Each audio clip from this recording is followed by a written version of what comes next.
dahil daw sa mass promotion kaya maraming mga estudyante, attorney, ang mga napo-promote kahit hindi naman gaanong maalam o hindi naman dapat na i-promote.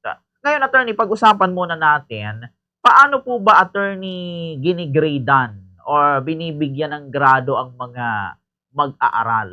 Totoo ba, attorney, na binibigyan sila ng grade na mataas kahit na hindi pa naman sila dapat nabigyan ng gano'ng grade kung hindi sila deserving, Attorney Boggs? By the way, Bombukir, meron tayong DepEd Order number 8 series of 2015 at diyan po nakapaloob ang grading system ng ating pong department para sa lahat po yan na pampublikong paaralan. And of course, yung mga nasa private schools natin, pwede po yan i-adapt at yan naman ay open na i-adapt. Pero sa public schools yan talaga ang sinusunod natin, yung DO8 series of 2015. At nakapaloob dyan, Bombukir, na ang grades ng mga bata ay kukunin sa tinatawag na written exam, tapos meron din tayong periodical exam at saka yung mga performance ng mga bata, yung ginagawa talaga nila, yung mga activity through performance. So dun sa tatlo na yun, Bumbukir, dun iikot yung marka ng ating pong mga mag-aaral. 20% yung written work at tapos yung nagbabago kasi doon sa performance task, Bumbukir, depende sa learning area or sa subject na kailangang i-perform, mas mataas yung performance task nila then yung periodical exam. So dyan po sa tatlo na yan na basis ng pagmamarka. Wala po dyan yung mga personal, Bumbukir, na ano to, na dagdag ng mga guro kasi talagang output-based ng mga bata yung pagmarka. Ngayon, hindi pwedeng sabihin na yung bata ay mamarkahan mo ng dagdag o kaya beyond doon sa ina-allowed ng ating DepEd order. Kaya malinaw naman doon, Bumbukir, na hindi papasok yung mass promotion na naririnig natin na kung saan ay ang mga bata daw ipinapasa kahit hindi naman pwedeng ipasa o di kaya naman ay binibigyan ng marka, mas mataas doon sa kanila nakukuha ang marka. Kasi dyan lang po iikot. Noong panahon, Bumbukir, napakadaling sumabi ng guro, huwag kang magpasaway, ibabagsak kita. Ngayon wala nang ganoon eh. Hindi mo na pwedeng dagdagan ng ganoong criteria. Wala sa criteria ng DepEd Order number 8, Series 2015, yung mga ganoon na dati ginagawa natin sa mga mag-aaral, lalo pag hindi mo mapaupo, hindi siya nagpapasaway doon sa klase, ini-infuse or ini-infuse kaagad natin yung moral ng bata na sasabihan natin na pag di ka sumunod sa akin, makikita mo sa marka, ipapagsak kita. Pero ngayon, wala na, kaya walang mga dagdag bawas yung guro. Kung ano binigay na performance ng bata, yun ang magre-reflect sa kanyang marka. Kaya yung sinasabi mong Bukier na mass promotion, parang imposible naman kung hindi naman talaga yung bata ay qualified, so dapat hindi siya. Ayan, opo. Ibig sabihin pala, attorney, kung ano yung nakuha nung bata nila dun sa tatlo, na criteria na sinabi nyo po, dun po magbe-base yung pagmarka sa kanya, Attorney Boggs. Oo, dapat doon mag-base yung marka. Kaya masakit din nga, Bumbukier, na isipin na wala na doon yung personal na ano to ng guro na pwede niyang sabihin yung bata. Di ba noong panahon pagpasaway ka, pwede mong sabihin. Wala na kasi doon na lang iikot eh. So kung ano ang binigay na batang performance doon, for example sa written works, tapos doon sa kanyang quarterly exam and sa kanyang performance task, yun ang kukumputin ng guro para sa kanyang marka. At pag yun ay yun ay below 75 na marka, mariretain siya. Pag above 75 naman, papasa siya. Yun nga lang, 75. Hindi siya pwedeng maging honor or doon sa honor list natin, Bumbukia. Opo. Eto kasi, attorney, yung reklamo din ng iba, sabi, ito anya pala absent, itong batang ito. Itong estudyanteng ito, napakaraming absent, bihira lang pumasok, pero nakapasa. na-promote sa susunod na level. Anong masasabi niyo do'n, attorney? O yan, wala din criteria bumbog year ng attendance, 'di ba? Although nakalagay naman sa mga panuntunan natin na dapat yung bata ay hindi makapag-incur ng more than 20% doon sa total number of school days ng school year. So ibig sabihin kung may 100 for example na school days, 200 na school days, ang 20% niyan ay 40. So dapat hindi maka-incur ng 40 absences yung bata para siya'y ma-drop. Kasi pag yung bata bumbukyer naka-incur ng more than 40 absences, halimbawa may 210 tayo or 204 tayo na school days, hindi siya dapat lalampas ng 40 days na a-absent siya without excuse. Kasi may mga absences naman bumbukyer na ini-excuse talaga. Katulad for example ng mga nagkakasakit, hindi naman yun kagustuhan ng bata na magkasakit siya. So just send an excuse letter to the advisor na i-excuse naman yon. Pero yung talagang hindi pumasok yung bata na more than 20% na ma-incur niya, madadrop siya due to absences. Pero hindi yun bumbukyer basis doon sa pagbibigay ng marka. Kaya tulad po ng sinasabi nyo na halimbawa merong mga bata na regular nag-absent. Pero kung hindi naman bumbukyer naka more than 20% doon sa total number of school year, hindi siya madadrop due to absences. Pero pwede pa rin siyang pumasa kasi pwede siyang, hindi naman kasi sa ating mga tagapakinig bumbukyer, meron tayong tinatawag na formative exam saka summative exam. Yung formative exam, yun yung nagiging basis ng mga guro kung ang lesson kailangan i-repeat or magko-continue na into the next lesson. Ang tawag natin dun mga formative assessment. Yun yung ginagamit na parameter ng guro kung kailangan ba nating ulitin itong lesson na to dahil yung mga bata sa formative assessment ay hindi nakakuha. Kaya uulitin yung lesson ng guro the following day instead na bagong lesson.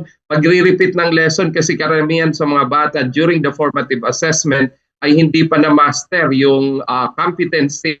Pero dumarating sa point bumbukyer na okay naman na yung mga bata, yung competency ay na-achieve nila. So napopromote, hindi napopromote, nagmo-move sa next lesson yung teacher.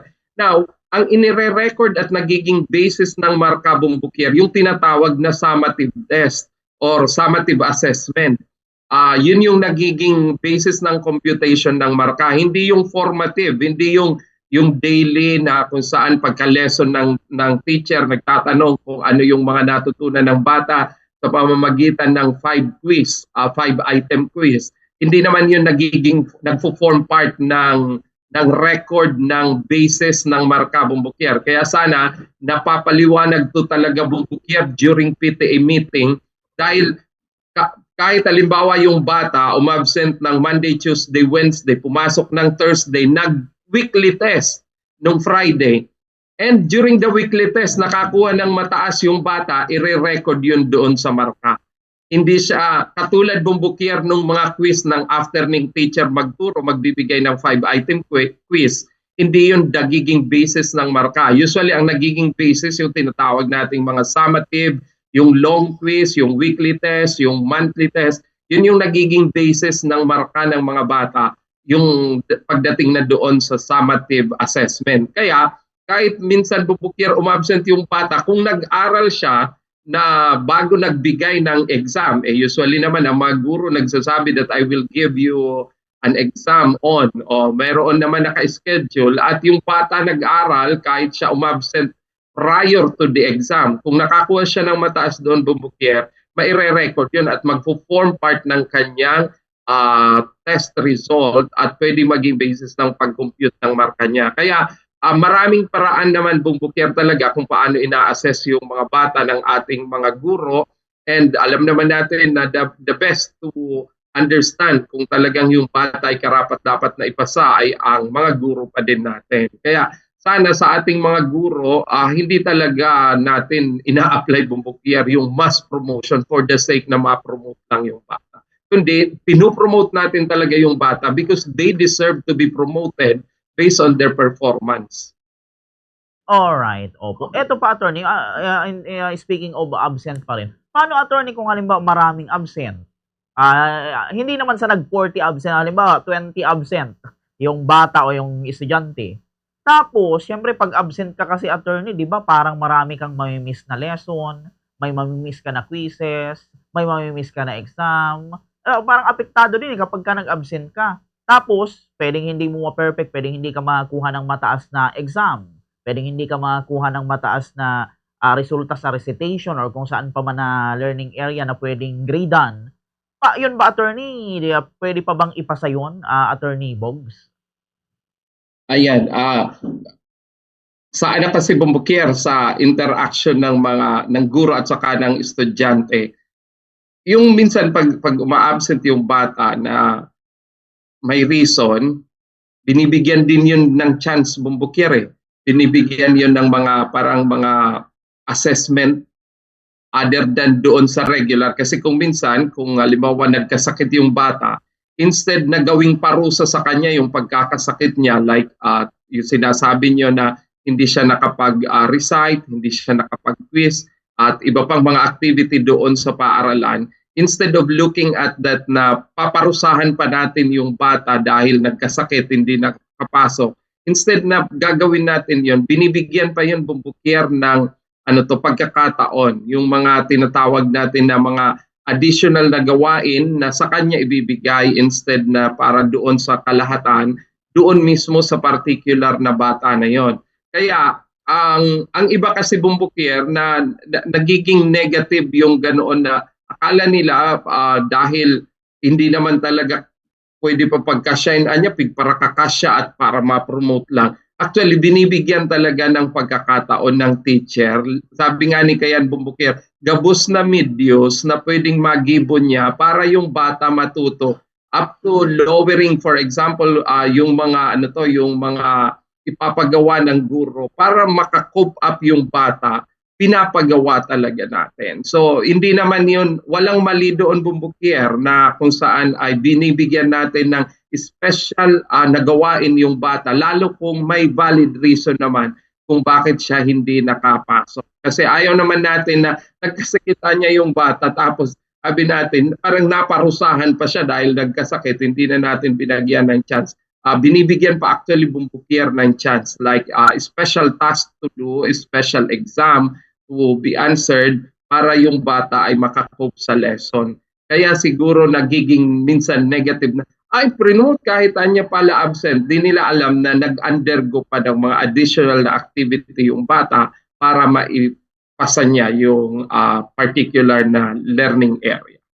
Yun, very well said attorney. Eto attorney, sabi pa nung iba, ito attorney, sa pagge-grade po ito. Sa DepEd daw attorney parang hindi daw puwedeng mambagsak ng estudyante. Halimbawa yung estudyante talagang hindi naman sa sinasabi natin attorney na bobo ano, yung halimbawa mahina talaga sa klase, mahina sa quizzes, mahina sa recitation, mahina sa hindi nagko-comply ng mga project. I-plus pa natin minsan panay ang absent, yung wala talagang productive sa klase na ayon sa iba, karapat-dapat na 'tong markahan ng, bagsak. Pero bakit pino-promote pa rin ng mga teacher, ng mga nagtuturo o ng institusyon? Ano ang masasabi niyo ron, attorney? May iba't iba din kasi Bumbukier na learning style yung ating mga mag-aaral. Maybe in one, ang kanyang style ay iba naman doon sa other. Kaya talagang kailangan natin na maunawaan na unique ang mga bata, unique ang mga estudyante natin, and we cannot compare one over the other. Well, totoo, meron naman talaga mga estudyante na sabi nga natin yung iba Bumbukier ay average, yung below average naman yung iba. Pero pag binigay mo kasi ang iba-iba Bumbukier na pamamaraan ng pagkatuto ng mga bata, mauunawaan natin na pwedeng doon sa isang aspeto medyo hindi siya doon magaling, pero pwede naman dito sa isang aspeto nag-excel siya. Kaya kinakailangan na maunawaan natin, lalo Bumbukier, halimbawa sa isang classroom with 30 or more na estudyante, usually we have to treat everybody as different from one another. We should not treat everybody the same inside the classroom. There is no one size that fits for all na sinasabi natin sa mga estudyante natin that a medium-sized t-shirt is not good for the small and large. Hindi pwedeng ganon. So ano ibig sabihin natin noon, Bumbukier? Meron talagang unique para sa mga bata na applicable sa kanila. At merong mga bata na kinesthetic or bodily kinesthetic, doon sila nag-excel. So ang performance nila pagdating sa mga bodily kinesthetic activity ay nandoon. Pero mahina naman sila doon sa mga verbal, sa visual. So minsan doon natin binabalance si Bumbukier yung mga estudyante natin according to their learning style, according to multiple intelligences. So inuunawa talaga natin, Bumbukier, yung mga bata. Kaya ang mga guro, sabi ko nga kanina na kung minsan, halimbawa, di niya naunawaan doon sa synthesis ng Bloom's taxonomy, meron kaming tinatawag na taxonomy of cognitive objectives or yung cognitive competencies natin. Halimbawa, yung taxonomy ay nandoon sa pinakamataas ng Bloom's, pero kailangan i-adjust ng guro sa sunod na taxonomy para lang maunawaan ng bata. And based doon, yung guro nagkaunawaan saka yung estudyante. So yun lahat talaga, Bumbukier, na pamamaraan ay minimit ng guro para lamang yung maipasa. Kaya hindi pwede natin nasisihin yung mga guro simply because ginawa niya yung lahat ng paraan para yung bata ay makapag-push through to the point na ang lalabas doon sa marka ay 75.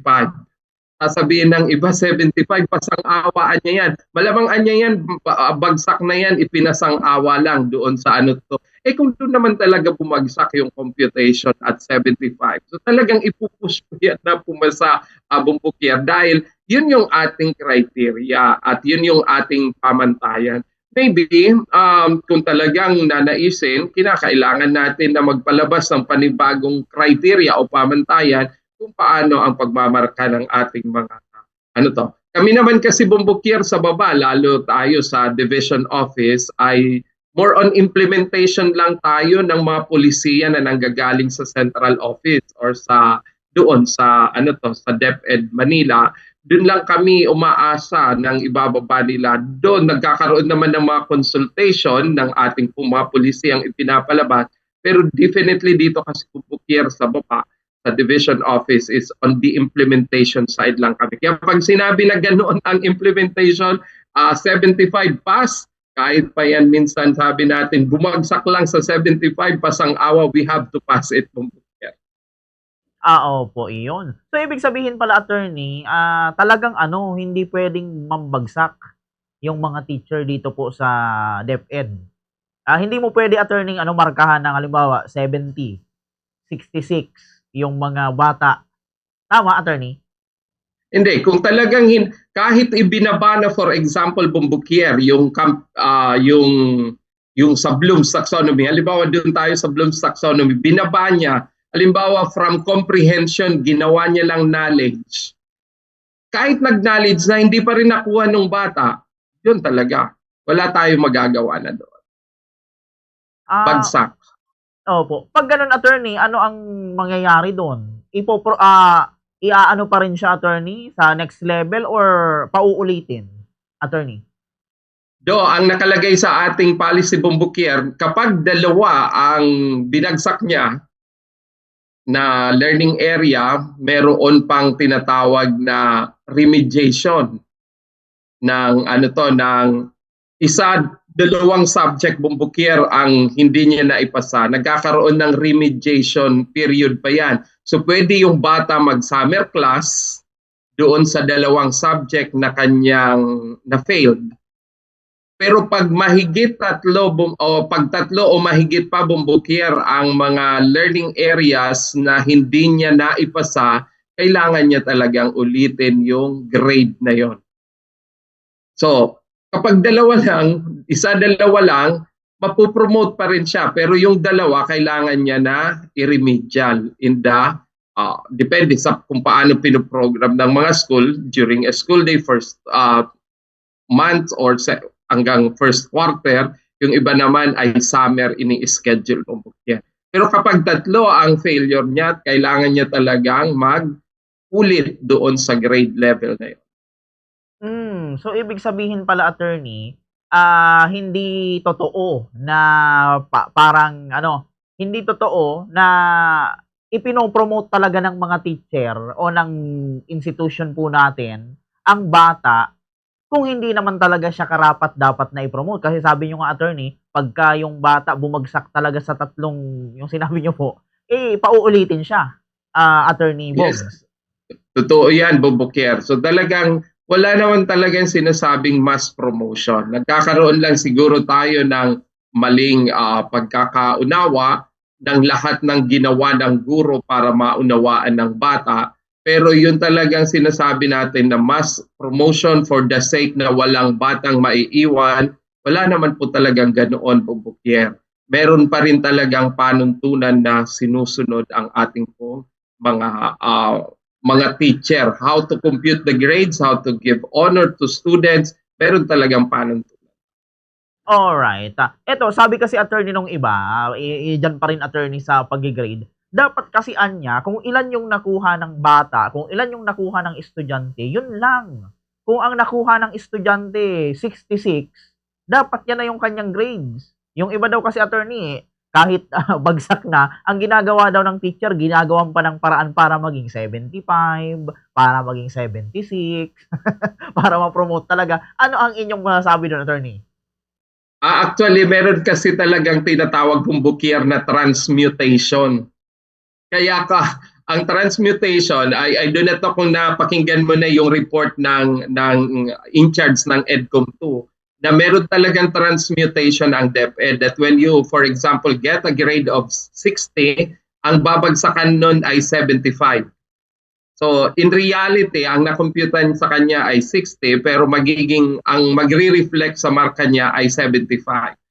Because this the transmutation na meron tayo sa DO number 8. So again, sabi ko nga, Bumbukier, kaming nasa baba ay magi-implement lang yan. So kung sabihin ngayon ng ating mga policy makers that kailangan nating alisin na yung transmutation, at kung ilan talaga ang nakuha, that will be the reflection of what they learned.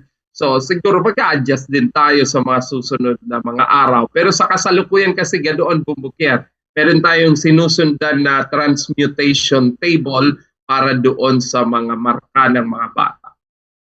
Opo. Eto ba, attorney, dito sa atin, or wala ba kayo, attorney, na mabalitaan na parang gusto na ngang ipaalis itong transmutation table na ito sa DepEd, attorney? Yun yung nabalitaan natin sa EDCOM na dapat ay pag-aralan. So siguro baka pag-aralan talaga yan ng Department of Education, since meron naman talagang recommendation yung EDCOM 2 sa kanilang report. Titingnan natin yan sa mga susunod na mga araw, Bumbukier, as ang policies naman natin ay continuously changing according to the needs of the time. So kailangan din natin na sumunod talaga kung kinakailangan. But again, ibibigay natin yan sa policy makers natin doon sa central office. At tayo naman dito sa baba, we are more than willing to implement whatever policy our secretary or the central office will give us here sa atin sa mga opisina ng division at saka ng mga schools. Yun. Opo, attorney. So siguro, attorney, kaya siguro inaakala ng iba, attorney, na may mass promotion sa DepEd. Kasi dahil nga dito, attorney, sa transmutation na nakikita nila, siguro kung wala ito, baka hindi nila akalain, attorney, na may mass promotion sa DepEd, or walang mass promotion sa DepEd, attorney Bogs. Yan ang yan ang policy na meron tayo. Pero kahit naman kasi, Bumbukier, na kahit naman yun kasing mga row score din minsan, Bumbukier, na tinatawag natin. Halimbawa, ina-add yung mga row score, tapos yun trina-transmute base doon sa row score natin. I do not know kung merong kahit mga state college na gumagamit pa ngayon. There was a time, Bumbukier, yung tinatawag natin na zero-based policy na kung saan yung talagang zero ay zero, parang walang plus, di ba? Walang plus doon sa kanyang nakuha. Pero meron din tayong mga policy na may plus 50, may plus 60, yung mga ganoon na kung saan ay yun na nga itrina-transmute natin. So, let's say, Bumbukier, sa mga susunod na araw, whatever is yung dun sa atin sa higher up, sa ating opisina ng DepEd Central Office, baka sa mga susunod na araw ay magkaroon naman tayo ng balita na itong ang DO8 ay mag-undergo naman ng revision to comply with the report of the EDCOM.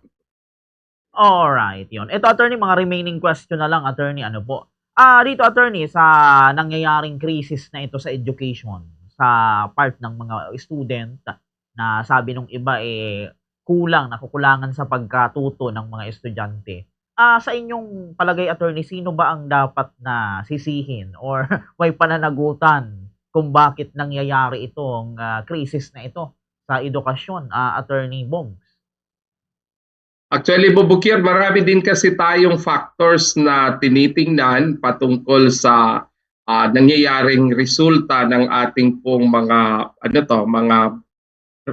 like yung National Achievement Test, yung PISA result, yung TIMSS result. Usually kasi binabasehan din natin, Bumbukier, yung mga regional, national, and international na examinations that assess kung nasaan na ang mga estudyante natin. Isa siguro sa mga dapat pagtuunan ngayon, Bumbukier, is on how to ensure na ang ating pong mga like the exam ay really been done online. Kasi marami tayong mga exam sa kasalukuyan, lalo sa international, na ang exam ay online, Bumbukier. Ngayon, kung ang ating mga mag-aaral ay hindi naman regular na ganun ang ginagawa, so parang nagkakaroon din ng naku-culture shock din sila na bigla when they take the exam, kailangan nilang gawin it online. So ngayon, unti-unti ang DepEd, Bumbukier, ay nagsisimulang gawin na online ang mga exam natin. Kaya yung ating NCAI, yung sa assessment natin next week na mangyayari, ay online na ang gagawing examination, Bumbukier. So ito ay paghahanda rin natin sa mga international exam katulad ng PISA na ang mga bata tinitest in an online platform, pero sa ating mga classroom ay hindi nga sila, wala nga ni gadget, Bumbukier.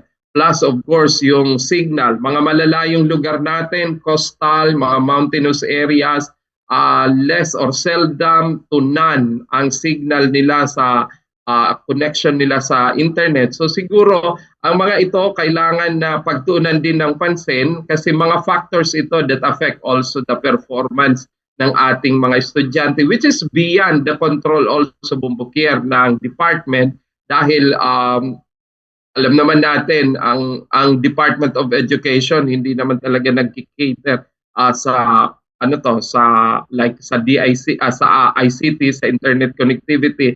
Nakaano rin tayo, rely sa ating mga telcos na nagbabato ng signal sa ating mga lugar, sa mga paaralan. So siguro isa yon, Bumbukier, na dapat natin pagtuunan. Pangalawa, siguro dapat din natin na paigtingin ang mga social services natin. Like for example, marami pa rin kasing mga mag-aaral natin, Bumbukier, lalo na yung mga sa malalayo, na walang means of transportation na kinakailangan nila para sa madali ang pagpunta at pag-alis sa mga paaralan.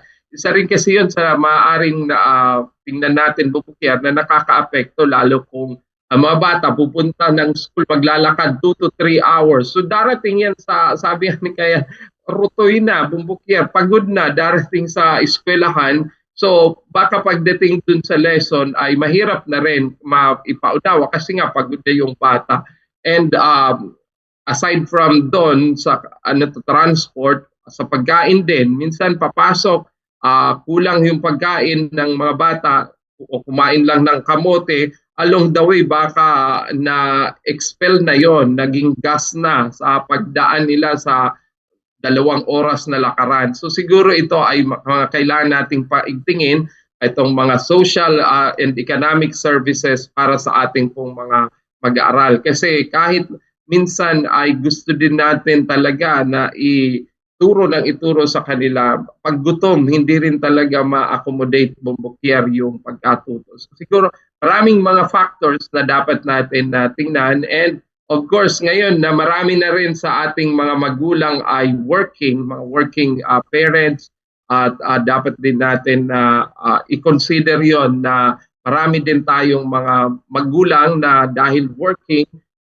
ang mga bata ay naiiwan na lang. So we have also to consider yung factor ng parents sa pagtuturo. Kasi pag umalis na bumbukyar ang mga bata sa paaralan, when we bid goodbye to the children sa paaralan po natin, tapos naman na ang mga guro sa kanila pong trabaho. Yung magulang pag uwi, nandoon na naman sa bahay yung mga bata.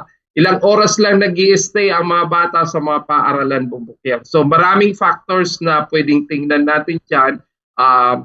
And of course, yung kakulangan even ng mga bumbukyar ng mga materials, dahil pa bago-bago din yung panahon natin, minsan yung mga gamit natin sa mga paaralan ay nasisira ng mga typhoon. So yan siguro ang marami pang mga bagay na mga pwede nating tingnan. Well, generally, ang mga guro naman natin, bumbukyar, maaasahan naman natin, kaya nila and willing sila to extend work. Kahit sabi nga niyan, doon sa mga lugar na malalayo, they are willing to report, to the point na kahit yung mga personal nilang mga supplies, pati yung kanilang mga gamit na laptop na personal, na dadala pa sa mga paaralan just to sustain learning and to sustain the lesson. Pero yan, maraming factor bumbukyar na pwede nating tingnan. Kaya siguro walang single individual or institution ang pwedeng tapunan bumbukyar ng sisi sa performance na ito ng mga bata. And most especially yung ating mga bata na mga estudyante na marami na rin kaagaw bumbukyar sa pag-aaral. Lalo-lalo na ang mga gadget na meron. Kaya siguro bumbukyar, marami ding mga bansa ngayon they are pushing for the total ban of the young people below 18 doon sa paggamit ng mga gadget and connections sa mga platform online na solo or sila-sila lang. At kasi yan na din nga pigtataka ko bumbukyar, maraming mga batang gumagamit ng gadget, nakaka-access online, nagkakaroon pa ng account, when in fact, tinatanong doon kung 18 years old and above ang gumagamit. Pero maraming bata as early as early graders may account na sa kanila pong mga online social media platform. So siguro, isa rin ito sa mga titingnan natin na factors. Napakaraming factors, we cannot pinpoint one over the other na may kasalanan. But we have siguro to work harmoniously para mapaganda talaga ang edukasyon sa ating bansa bumbukyar. Alright. Sige, attorney, bago tayo magtapos, attorney, siguro ano na lang ang maiiwan nating mensahe sa mga student, mga magulang, mga teacher, para po, syempre, sa atin pong pinag-usapan, and syempre para po sa pagkatuto ng ating mga mag-aaral, Attorney Bog. Sige po. Thank you, Bumbukyar. On the issue of mass promotion, wala naman talagang mass promotion, Bumbukyar, dito sa atin sa Department of Education. Ang marka ng mga bata ay base talaga sa computation ng mga gradong ibinigay nila sa kanila pong mga guro. Kung meron man mga intervention na tinatawag tayo or remediation, that is to aid yung pagkatuto ng ating mga estudyante at mabigyan ng ng kaalaman yung mga mag-aaral. And di naman po yun pinagbabawal dahil that's part of the teaching learning process ng ating pong mga guro. Kaya sa ating pong mga magulang, continue to monitor the performance of your learner, ng inyo po mga anak, at sa ating po na mga guro, huwag tayo magsasawa na amidst all the issues about education and the learning, as well as kung ano-ano pa na mga ibinabato sa atin, patuloy lang tayong kumapit. Sabi nga niyan, we are looking forward to a better tomorrow para sa ating pong mga mag-aaral. Maraming salamat, Bumbukyar.